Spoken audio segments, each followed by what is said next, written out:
Bonjour mes délicieux co-créateurs, c'est Lilou pour la télé de Lilou. Je suis à Lausanne, en Suisse, avec Tal. Docteur Tal, docteur... Oui, mon nom c'est Tal Chaler, mais on m'appelle Tal, effectivement. Oui. En fait, ce n'est pas mon vrai prénom. Mon prénom de base, c'était Christian. Mais un jour, j'ai décidé de me détacher du christianisme de mon enfance, parce que c'était un peu lourd, le protestantisme, mon père était pasteur, tout ça. Et alors, j'ai choisi un prénom que je me suis donné. Et ce prénom de Tal, pour moi, c'est l'énergie du cristal.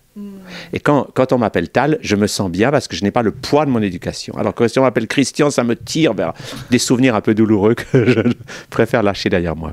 Je suis ravie d'avoir cette conversation avec toi et puis de pouvoir partager ça avec tous les francophones dans le monde entier. C'est vraiment un plaisir de diffuser une telle information parce que je trouve que tu as beaucoup d'expérience, de connaissances. Et puis on comprend ce que l'essence de ton message, ce que tu veux nous faire passer. C'est vrai que des fois... on est un petit peu sérieux quand même. Hein. Et toi, tu adores le rire, partager ce rire-là. Est-ce que tu peux nous dire juste en quelques mots en quoi cela consiste en fait et comment tu en es arrivé là à découvrir ça et cette relâcher ses émotions et vraiment vivre sa connexion, on peut dire même divine ou spirituelle? Et pour moi, notre drame en fait, c'est notre intellect. C'est que comme petit enfant, nous étions des êtres parfaitement heureux parce que nous étions encore reliés à notre corps de lumière, puisque en médecine holistique, nous avons un corps de lumière qui crée un corps mental, un corps émotionnel et un corps physique. Et que ce qui fait vivre notre corps physique, contrairement à ce qu'on croit, ce n'est pas les aliments qu'on mange, c'est la lumière qui passe à travers lui venant du corps de lumière. Et la preuve de ça, c'est qu'aujourd'hui, plusieurs dizaines de milliers de personnes sur Terre qui se nourrissent plus que de lumière. Ils se portent comme des charmes. Parce que la croyance ancienne, c'est qu'il faut manger pour vivre. Non, nous sommes vivants parce que nous avons un corps de lumière qui nous donne une force incroyable qui coule à travers notre corps physique. Alors le problème que nous avons tous eu dans nos sociétés modernes, c'est que jusqu'à 3 ans, nous n'obéissons à personne qu'à nous-mêmes. Le petit enfant, il ne suit que sa voix intérieure. Et comme sa voix intérieure lui dit, quand tu as une émotion, ne la garde pas, laisse-la sortir. Ben, l'enfant, il crie, il pleure, il rit, et l'émotion s'en va, et le reste du temps, il est content. Et il joue et il apprend. Et il trouve que la vie est belle, en gros. Et puis, vers 4 ans, 5 ans, l'intellect commence à être activé, on commence à penser et à parler. Et le drame, c'est qu'à ce moment-là, nos parents nous disent « Chut, tu es sur la planète Terre, non pas Terre, 2 R-E, T-A-I-R-E. Tais-toi, ne ris plus, ne crie plus, ne danse plus, deviens comme nous sérieux. » Et le sérieux, c'est la maladie du monde occidental. Parce que le sérieux crée le stress, et dès qu'on a le stress et qu'on garde les émotions à l'intérieur, on commence à pas se sentir bien. Et que font les gens? Ils sont là et commencent à pas se sentir bien. Alors, en fait, ce stress a donné naissance à une extraordinaire industrie, qui est l'industrie du bien-être artificiel. Et regardez comment ça marche. Pour augmenter votre stress, puisque pour les matérialistes, la mort est quelque chose d'affreux, alors on leur présente au journal télévisé toutes sortes de choses qui leur font peur. Et quand on les a bien terrorisés, la publicité arrive qui dit « Oui, vous êtes stressé, mais consommez et ça ira mieux. » Et le résultat, c'est que les gens achètent des tas de produits ou des aliments pour anesthésier leurs émotions. Parce qu'ils ont remarqué que quand ils ont pris ces produits, pendant un moment, ça va mieux. Mais ils s'empoisonnent avec ça. Et la spirale infernale est lancée. Plus les gens ont d'émotions bloquées, plus ils consomment et plus ils s'empoisonnent. Et ils n'en sortent pas. Alors que la solution est simple. C'est quand on a une émotion, il faut qu'elle sorte du corps. Mais il n'y a pas besoin de la faire sortir en tapant sur quelqu'un. Un enfant de 3 ans n'a jamais l'idée de dire « il faut que j'ai donné une gifle à mon frère ». Non, ça c'est à 5 ou à 6 ans parce qu'il imite les parents.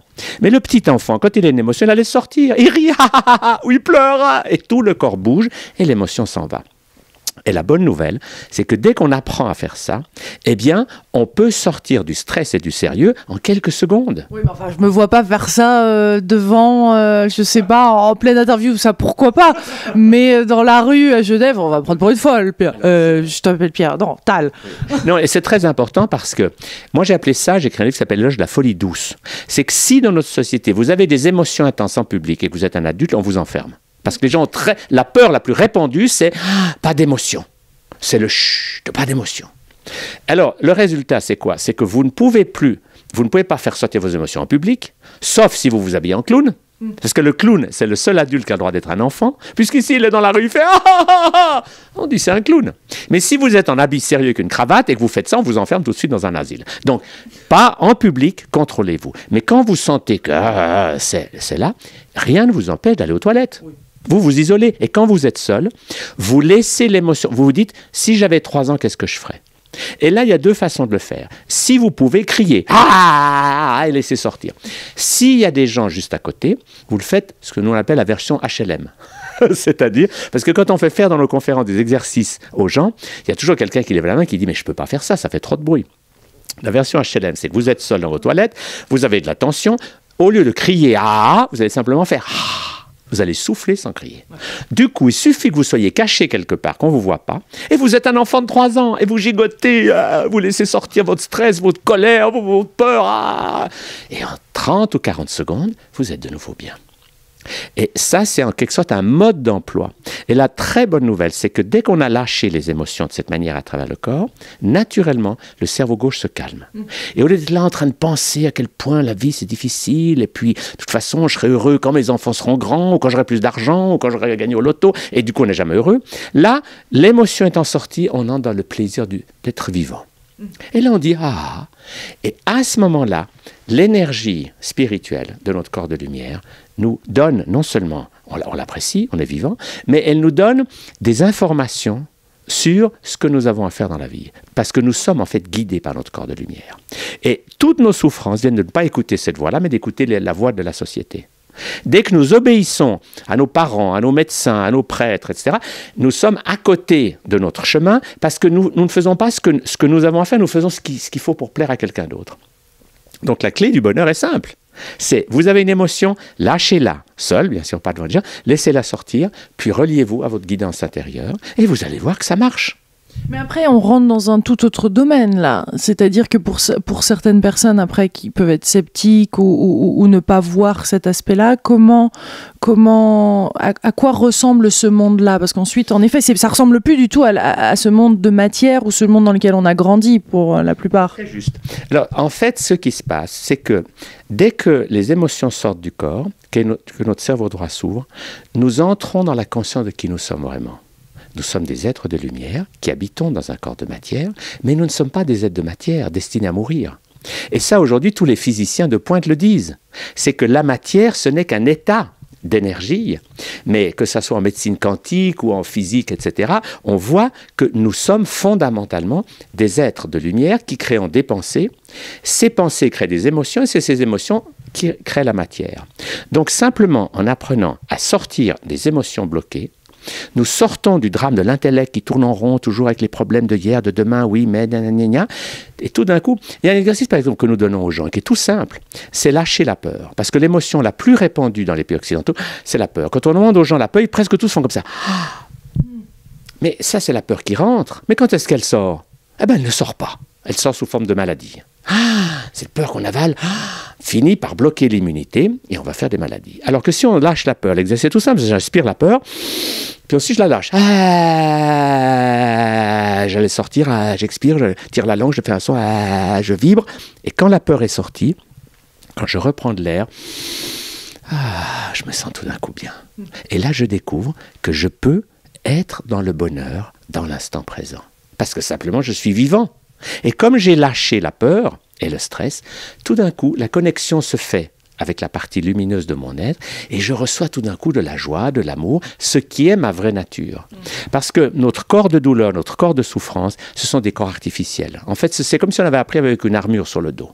Et beaucoup de gens, ils sont comme ça, ils se promènent avec leur armure sur le dos, ils disent la vie c'est dur, c'est lourd, j'ai mal aux épaules. Mais il faut enlever cette armure. Et dès qu'on l'enlève, eh ben, on redevient qui on est, des êtres joyeux, des enfants qui s'amusent et on va apprendre nos leçons, parce qu'on est sur Terre pour apprendre des leçons, mais on va l'apprendre dans la joie, dans le plaisir, dans l'amusement, plutôt que dans la compétition, la souffrance. Ouais. Ça paraît simple quand même. Alors comment on en est venu à tous ces médicaments et ces choses? Est-ce que tu rejettes tout ça ou est-ce qu'il y a aussi, il y a aussi sa partie, elle a de quoi aussi exister et ça peut sauver en effet des vies? Oui, tout à fait. Non. Alors le principe de la médecine holistique, c'est qu'on ne rejette rien. Mais on va utiliser les choses intelligemment. C'est que si vous êtes en très mauvais état, la médecine technologique va vous sauver la vie. Un accident de voiture, choses comme ça. Oui, mais les mêmes outils qui à l'hôpital ont de la valeur n'auraient jamais dû en sortir, comme les antibiotiques. Donner des antibiotiques à un enfant qui a une angine qui guérirait très bien sans antibiotiques, c'est vraiment presque un crime, parce qu'on va bloquer son système immunitaire pour longtemps.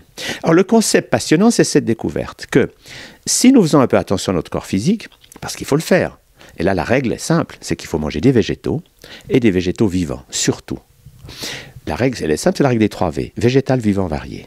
Tu ne manges plus de viande, tout ce qui est produits laitiers, tout ça? L'idée, c'est que le V de varié permet de manger tout ce que vous voulez, mais en petite quantité. Donc l'idée de base, c'est que le corps humain fonctionne avec des végétaux, surtout, et des végétaux vivants, c'est-à-dire crus. Donc c'est ça qui devrait être l'alimentation de base. Mais le V de varié, c'est qu'il ne faut pas entrer dans une discipline rigide. Parce que si vous faites la fête avec des amis, c'est pas le moment de dire que vous êtes végétarien, que vous mangez tout cru. Autrement, vous êtes en guerre avec la société. Dès que ça devient sectaire et dogmatique, on en perd la joie. Alors, le V de varié, c'est qu'on peut tout faire, rien n'est interdit. Si vous aimez le steak frites, mangez-en, mais pas tout le temps. C'est un bon usage de tout. Alors nous, ce qu'on propose, c'est un bon usage aussi des médecines. La médecine chimique, dans certains cas, vous sauve la vie, mais ça vaut la peine de découvrir que si, notamment, vous lâchez vos émotions, vous fabriquez vous-même tous les médicaments que vous allez acheter chez le pharmacien et aussi toutes les drogues illégales. C'est quand même merveilleux de savoir que rien quand on rit comme ça, juste pour le plaisir, on se laisse aller à rire, même sans raison, notre cerveau fabrique de la morphine et de la marijuana. Alors c'est dommage que des jeunes dépensent des fortunes pour s'acheter des drogues qui les rendent malades, alors que nous pouvons tout fabriquer nous-mêmes. Et tout ce qu'on achète chez le pharmacien, notre corps peut le faire. Parce que le corps, quand on regarde la machine d'un corps humain, c'est d'une intelligence hallucinante. C'est inouï ce qu'un corps sait faire. Nous n'en comprenons que très peu de choses. La science a découvert le A et le B.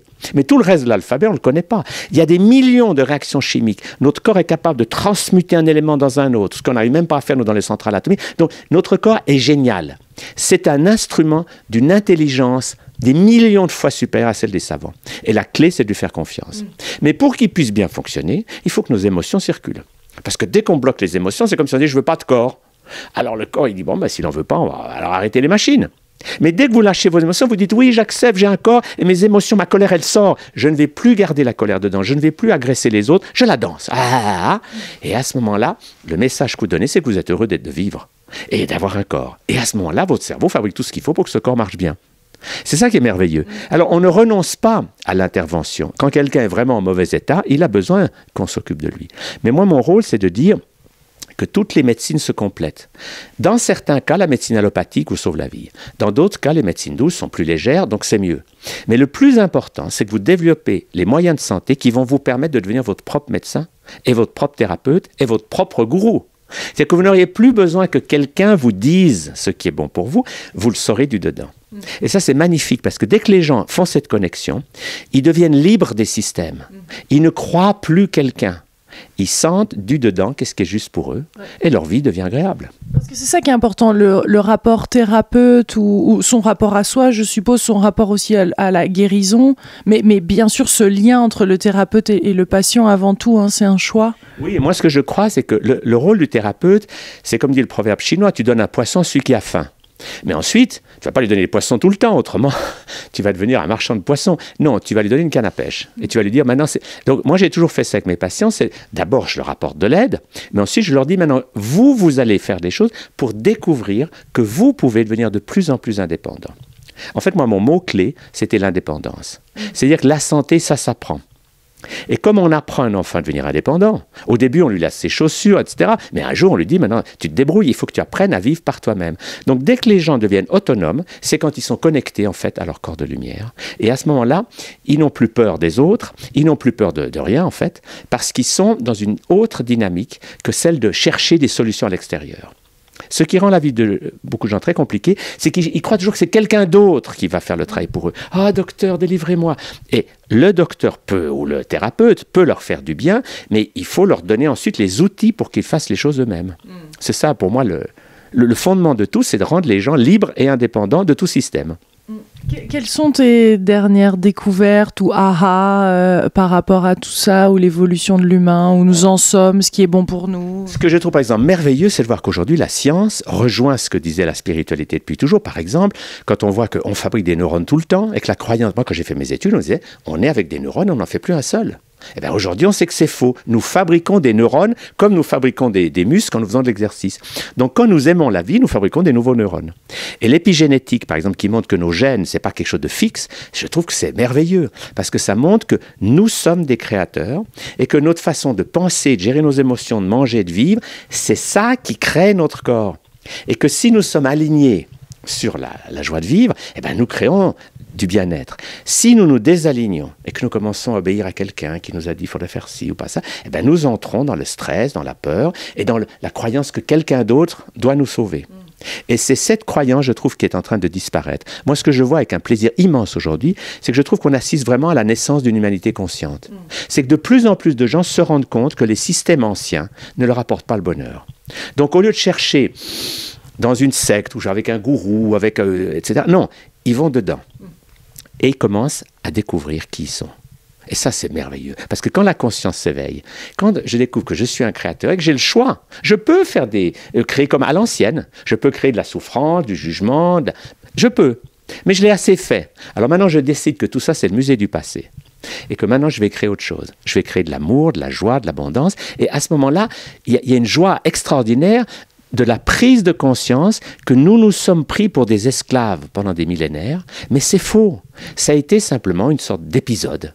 Un peu comme l'enfant qui perd son bonheur parce qu'il va à l'école, il apprend à être assis sur sa chaise toute la journée, il ne bouge plus, il ne peut plus faire de grimaces, il ne tire plus la langue, et on lui dit que vivre c'est normal. Puis il dit 45 minutes assis comme ça, mais c'est inhumain. Alors encore quand il est petit, il y a la récré, qui lui permet de bouger un peu. Mais après à 12 ans, il ne va même plus à la récré, il fume une cigarette. Donc il entre dans le stress permanent, douloureux, où la vie c'est dur, et on sera heureux après quand on aura réussi, bref. Et beaucoup de gens vivent ça. Mais c'est merveilleux de voir qu'on peut sortir de ce monde du passé, libérer nos émotions, et entrer dans la conscience de dire qu'est-ce que je suis venu faire sur cette planète. Et en fait, pour moi, ce qu'on a venu faire, c'est apprendre à être heureux. Et pour être heureux, ce qu'il s'agit, c'est de ne plus juger quoi que ce soit. C'est-à-dire de voir que, bien sûr qu'il y a des choses négatives, mais au lieu de juger, on dit simplement il y a des êtres immatures. Au lieu de dire c'est des pollueurs, c'est des assassins, non, on dit dans ce domaine-là, ils sont franchement immatures. Mais peut-être qu'ils sont très bons pères de famille.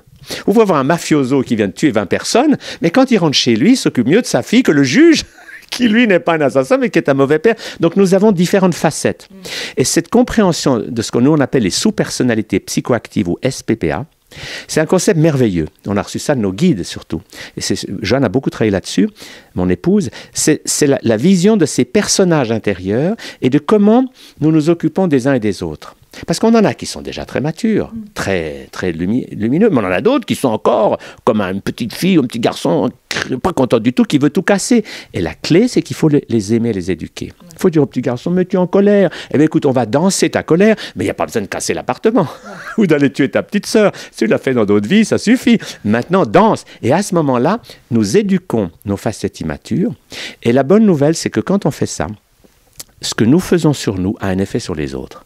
Pour moi, ce qui est merveilleux, c'est quand les gens découvrent que si, par exemple, vous avez un mari qui est colérique, au lieu de lui dire « tais-toi, tu devrais être plus aimable », je sais pas, vous pouvez dire « oh là là, il ne sait pas gérer sa colère, je peux le faire pour lui ». Alors vous voyez que le mari est en colère, vous dites rien, vous êtes dans la pièce d'à côté et vous lâchez sa colère avec la vôtre. Et vous découvrez que émotionnellement, il y a quelque chose qui s'est passé.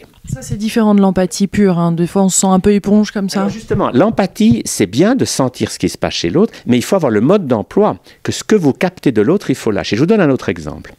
J'avais, dans une conférence, il y a presque 40 ans, enseigné l'exercice du tigre. C'est un exercice pour lâcher sa colère. On fait « ah », on crie un bon coup, et ça sort. Et il y avait dans la salle le prince Sadruddin Aga Khan, qui à l'époque était au commissaire pour les réfugiés. Et le lendemain, il était à l'ONU et il devait diriger des négociations entre des Juifs et des Palestiniens. Et déjà à l'époque, c'était comme ça. Et lui, il s'est dit, cette haine, cette colère qu'ils ont, où ils s'accusent mutuellement, qu'est-ce qui se passerait si moi je la lâchais pour eux? Alors chaque fois que la tension montait, il disait pause et il allait aux toilettes. Et il faisait le tigre sans mettre le son, parce qu'il ne pouvait pas crier à l'ONU, il faisait « ah, je lâche cette haine qu'ils ont, puisque ça passait, je le fais pour eux ». Eh bien, à la fin de la première journée de négociation, où il est allé faire ça une dizaine de fois aux toilettes, la haine ayant été lâchée sans qu'ils s'en rendent compte, par quelqu'un d'autre qu'eux, ils se sont tombés dans les bras et ils ont réglé le problème. Et les négociations étaient terminées après une journée, alors que ça aurait dû durer 5 jours. Parce que quelqu'un, dans son côté guérisseur, avait pris leur haine et au lieu de leur reprocher, l'avait lâché pour eux. Et ça, c'est merveilleux. C'est quand quelqu'un prend conscience que nous sommes tous des guérisseurs et que nous pouvons faire du bien aux gens, non pas en leur faisant la morale, mais en faisant ce qu'ils ne savent pas faire. sans leur dire. Parce que typiquement, il y a ces situations qui se passent en repas de famille, ou hier, par exemple, quelqu'un en conférence me disait c'est ma sœur, comment je gère cette négativité. Alors, donc on peut le faire dans le... C'est que si l'autre est négatif, eh bien, si je le repousse, je suis en guerre. Si je suis dans l'empathie, je prends sa négativité et que je la garde, c'est moi qui vais souffrir. Donc la clé, c'est je me relie à ce que l'autre vit, je le prends et je le lâche. Si j'arrive à le lâcher simplement en sentant la lumière qui coule à travers moi, je n'ai pas besoin de faire plus. Si je sens que ça ne passe pas, je m'isole et je deviens un enfant de 3 ans. À ce moment-là, je suis tout le temps bien et je fais du bien aux gens. Et c'est ce que font les gens qui ont du charisme. Il y a des gens, vous êtes près d'eux, vous vous sentez bien. Parce qu'en fait, ils ont cette capacité d'attirer à eux les choses négatives, mais ils ne les gardent pas. Quand vous prenez Amma, par exemple, cette indienne qui prend des milliers de gens par jour dans ses bras, elle fait ça. Comme elle est alignée et que la lumière coule à travers elle, les gens arrivent, elle les prend dans ses bras. C'est comme si elle prend leur misère, elle les lâche instantanément. Et une fois qu'on a lâché la peur, la colère et la tristesse, qu'est-ce qui coule? L'amour. Donc les gens, ils sont émerveillés. En parlant d'Ama, si vous n'avez pas vu l'interview que j'ai fait avec Ama à Toulon, s'il vous plaît, allez voir la vidéo. Vous pouvez la retrouver sur YouTube. Vous tapez Ama Lilou. Vous allez voir tout de suite, il y a une merveilleuse vidéo qui s'est faite en toute facilité avec un traducteur. J'avais même pas l'impression qu'il y avait un traducteur. C'était fantastique. C'est une de ces magnifiques expériences. Donc on a cette possibilité, on peut dire, de vraiment vivre cette vie, de vivre ce potentiel dans tous les domaines. Et c'est important que ça se passe dans tous les domaines aussi, pas seulement dans le travail, se sentir bien ou en couple, mais pour être vraiment bien, il faut que ça se passe à tout niveau, hein, c'est ça? Tout à fait. Et c'est ça la beauté de la démarche holistique. C'est qu'on s'occupe du corps physique, mais on est conscient qu'il n'y a pas que ça. L'alimentation, l'exercice, c'est important. Mais ensuite, on va s'occuper du corps émotionnel. On ne va plus stocker d'émotions et on ne va plus non plus les verser sur la tête des autres. Ce qu'on a fait pendant des vies. Bon, les jeux de pouvoir, les conflits. Une fois qu'on a fait ça, naturellement, comme les émotions sont sorties, le cerveau gauche se calme, le cerveau droit s'ouvre, et là on entre dans le monde des chamans ou des channels, c'est-à-dire qu'on est en contact avec des êtres spirituels. Et le propre de tous les êtres qui vivent dans les mondes lumineux, c'est qu'ils sont heureux, joyeux, et qu'ils sont des créateurs conscients. Et ils ne créent que de la beauté, de l'amour. Ils n'ont pas l'idée de créer des choses idiotes. Donc ils sont là, comme un peu comme des parents, des frères aînés, pour nous aider à apprendre ça. Et ce qui est beau, c'est que dès que les gens entrent dans cette dynamique, ils ne sont plus jamais seuls, parce qu'ils sentent qu'autour d'eux, il y a des amis spirituels qui les aiment, donc ils ne sont jamais en manque d'amour, et puis ils se laissent inspirer par ces êtres, et ils travaillent avec eux. Et moi, ce que j'aime, j'ai vu beaucoup de chamans dans le monde entier, c'est que tous disent « Oh, vous savez, moi, je fais ma partie, mais le gros du travail, c'est comme les esprits qui travaillent avec moi qui le font. Moi, je laisse passer l'énergie, mais c'est eux qu'il faut remercier. Moi, je joue un rôle. Ils ne disent pas que le rôle est nul, ils disent pas « Je ne suis que... » Non, je suis ça, mais je travaille en équipe. Et ça donne un peu cette joie qu'ont les sportifs. Les joueurs de football, ils jouent à 11. Et ils savent très bien qu'un tout seul ne va pas gagner le match. Qu'est-ce qu'ils font? Ils avancent, et quand les joueurs adverses foncent vers le joueur, ils passent vite le ballon à un autre. Mais nous, c'est ce qu'on doit apprendre à faire, c'est jouer au foot avec nos guides spirituels. C'est-à-dire, quand quelque chose devient lourd, ça devient compliqué, je ne sais pas quoi faire, je n'ai pas de solution, au lieu de lutter comme on nous a appris, et de porter notre croix sur le dos et de souffrir, non, on passe ça à nos amis spirituels, écoutez, je ne sais pas quoi faire, et on avance. Et tout d'un coup, c'est comme si le ballon revient quand on est juste devant les buts. C'est-à-dire que nous arrêtons de croire que souffrir est inévitable. Que se battre, on ne peut pas faire autrement. Et que la vie, c'est difficile. Nous sortons de tout ce système éducatif et nous retrouvons la joie qu'on a eue comme enfant, où on apprend en s'amusant, on rencontre des gens, on fait des choses. Enfin, moi, j'ai une chance dans ma vie, c'est que j'ai rencontré beaucoup de gens merveilleux. J'ai écrit un livre qui s'appelle « Des êtres merveilleux ». J'ai vraiment rencontré des gens qui sont en quelque sorte porteurs de cette énergie nouvelle. Et le point commun de tous ces gens, que ce soit des yogis des Indes ou des maîtres spirituels, bref, c'est que c'est des gens très joyeux, qui aiment la vie, qui s'amusent et qui sont tellement créatifs qu'ils ont envie que tout le monde le soit aussi. Donc, ils ne sont plus dans un système dur, où on impose quelque chose à quelqu'un, on dit souffre d'abord et tu auras la récompense après. Parce que ça, c'est notre éducation. Tu dois d'abord rester assis sur ta chaise et après seulement tu auras le goûter. Alors que nous, ce qu'on propose, c'est la joie tout de suite. C'est libérons-nous pour être ce qu'on est. Nous sommes des êtres formidables, multidimensionnels, multipotentiels, immortels, éternels. Pourquoi vivre petit, en quelque sorte ? Et je suis persuadé que cette conscience, elle est en train de se répandre tellement vite maintenant, grâce notamment à des gens comme toi, Lilou, en faisant circuler des informations, que c'est ça notre futur. Et c'est pas de rester prisonnier de tout ce qu'on a connu, les guerres, les souffrances, tout ça. Tout ça, ça va s'arrêter tout seul. Il n'y a qu'à ne plus mettre d'énergie à ça. Moi, je dis aux gens, il ne faut pas lutter contre. Parce que lutter contre un système, c'est rester dedans. Ce qu'il faut, c'est laisser ce système disparaître de lui-même. Soyons pour autre chose. Apprenons à être des êtres heureux, dynamiques, positifs. Et puis, naturellement, comme on s'amuse, il y a de plus en plus de gens qui vont nous rejoindre parce que notre vie est plus agréable que ceux qui sont dans l'ancien système. Merveilleux. Merci pour cette délicieuse conversation. Je sais que tu fais de nombreuses conférences et plein de choses se passent, hein, même des festivals. Donc c'est pas un souci de vraiment d'être connecté à ce que tu fais et d'en savoir plus. Il y a même plein de vidéos. Hein. Tout à fait. Il y a beaucoup d'informations sur notre site et sur YouTube. On a toutes sortes de choses. Là, on vient de faire un festival de chamanisme. On était 42 chamans. Quelle fête c'était. C'était magnifique parce qu'on voyait vraiment que nous sommes des êtres joyeux, en fait. Et que d'être sérieux, tout ça, on peut laisser ça pour le musée du passé. Un peu de poussière comme ça. Merci beaucoup, Tal. Merci de cette délicieuse conversation et merci à vous d'avoir regardé cette vidéo, de la partager bien sûr avec vos amis, avec le plus grand nombre. Les réseaux sociaux aussi, c'est fait pour ça. Ça peut avoir un impact très positif dans nos vies.